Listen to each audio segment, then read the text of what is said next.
paling besar. Kemudian Karena ada Saturnus, cincinnya paling ketiga. kemudian Selanjutnya Uranus, karena cincin biru bagus. kemudian Yang terakhir yaitu Saturnus, planet kedua. baik, bagus semua. Kita beri tepuk tangan untuk silakan bisa kembali ke tempat duduk masing-masing.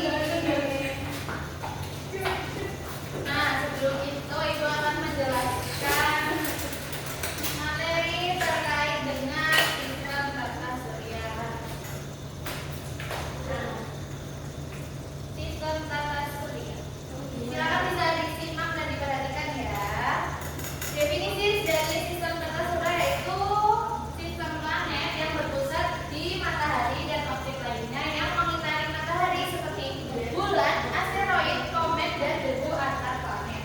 Kemudian kedudukan matahari. Matahari merupakan bintang yang merupakan pusat dari tata surya yang dikelilingi oleh berbagai objek lainnya melalui landasan yang disebut orbit. Kemudian planet merupakan bagian dari tata surya yang memiliki peran penting karena dapat ditinggali oleh manusia dengan massa yang cukup besar. Bentuknya itu hampir bulat akibat gravitasi sendiri. Untuk planet-planetnya tadi ada apa saja bisa disebutkan? Yang pertama, Merkurius, Venus, Bumi, Mars, Jupiter, Saturnus, Uranus, Neptunus. Nah, untuk ciri-cirinya, untuk planet yang paling dekat dengan matahari yaitu ada planet Merkurius. Dia itu ukurannya paling kecil. Kemudian ada yang kedua, planet apa? Venus.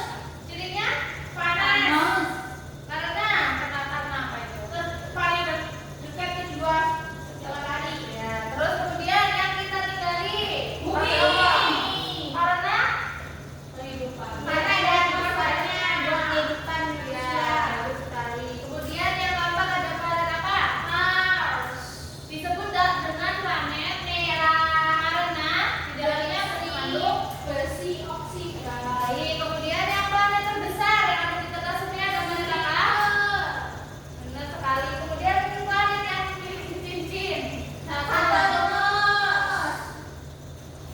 Kemudian planet yang ke-7 Uranus. Dirinya yaitu tapi tipis. Dirinya biru. Dia biru, berwarna biru kehijauan dan sumbu rotasinya sangat miring. Jadi dia itu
Nggak ke record sumpah.